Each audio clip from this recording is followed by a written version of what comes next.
Your after gun mount just pointed in my direction. Do not do that again. Over. The Iranians played the same game.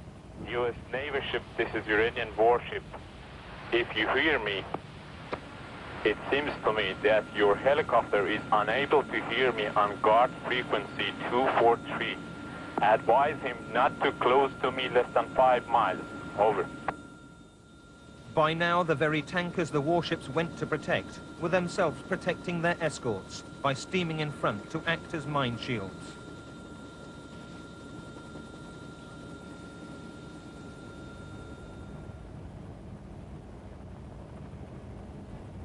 No bigger a contradiction, perhaps, than America's reaction to the Iraqi Exocet missile attack on the frigate USS Stark, killing 37 crew.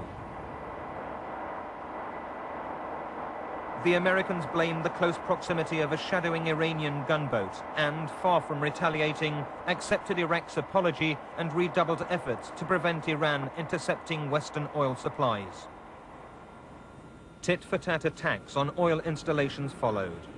The Sea Island city terminal 10 miles off the Kuwaiti coastline was hit by Iranian missiles.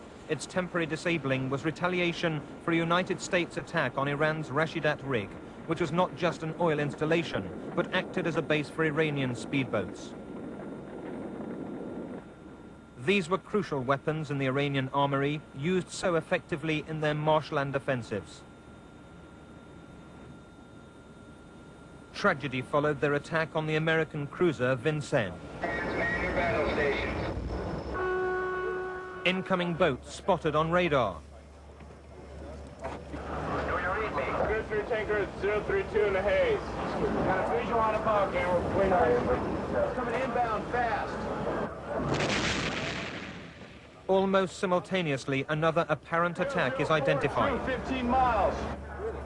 Its SAM missile is fired, unknowingly not at a warplane, but a passenger jet. Had it, got it. That was a dead on. 290 civilians died, and with them, Iran's hopes of victory. Its leaders now believing the superpowers would stop at nothing to prevent Iraq losing.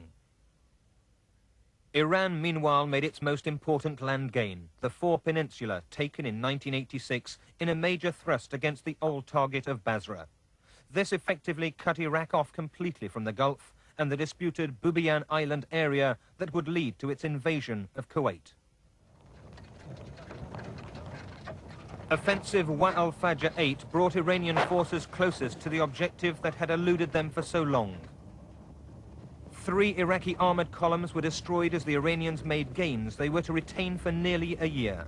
They had caught Iraq's static defenses by surprise to occupy land of no military importance but immense political significance.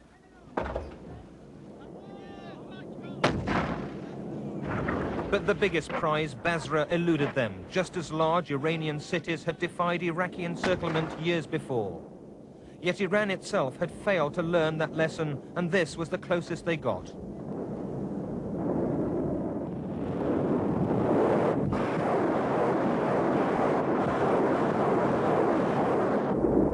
Devastating barrages by rocket and artillery, backed by armored assaults, eventually enabled Iraq to break the Iranian stranglehold. With Iran eventually war-weary and on the brink of accepting the United Nations peace call, Iraqi forces once again poured across the border in a last-ditch land grab.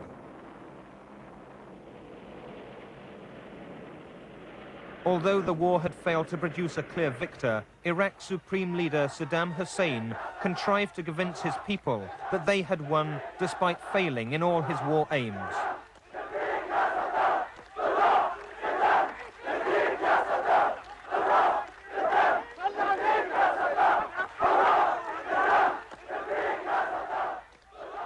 Saddam had made one clear gain: popular unity. On the banks of the war-torn Shatt al-Arab waterway, statues of 99 of Saddam's fallen commanders point accusingly at Iran, glossing over the fact that it was Iraq which opened hostilities. Grandiose monuments like Baghdad's Arch of Swords were erected to celebrate Saddam's triumph over the hated Persians, complete with its cascade of helmets from the battlefields. Iraq ended the war with a standing army of awesome size, 1 million men under arms, 5 times as many as in 1980. They were armed with the latest rockets, tanks and artillery. But to pay for them, Iraq's economy had been mortgaged to the tune of nearly $100 billion.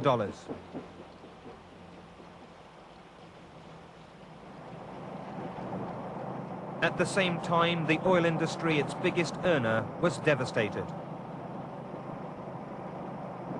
10 million shells had landed in the Basra oil fields alone, and essential facilities now lay in ruins. Iraq's invasion of Kuwait brought Baghdad several rewards: enlarged oil production and revenue, the cancellation of war debts, and the satisfaction of an ancient territorial claim. Though clearly threatened, the takeover still caught civilians by surprise, and they fled inland as the invaders poured onto Kuwait City's beaches. The vastly outnumbered Kuwaitis offered unexpectedly stiff resistance. But they were seriously outgunned and outnumbered as the Iraqi assault focused on the barracks of Kuwait's elite Royal Guard, center of resistance beside the ruling emir's palace.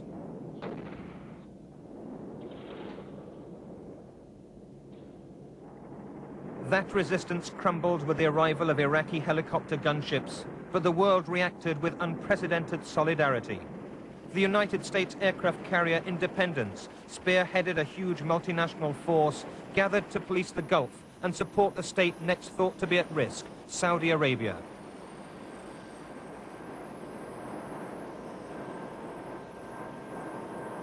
Black Hawk and Apache helicopters were poured in numbers not seen since the Vietnam War.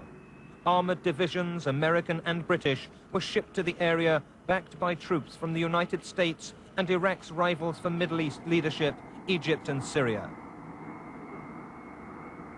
Hundreds of thousands of men now prepared for a further Gulf War.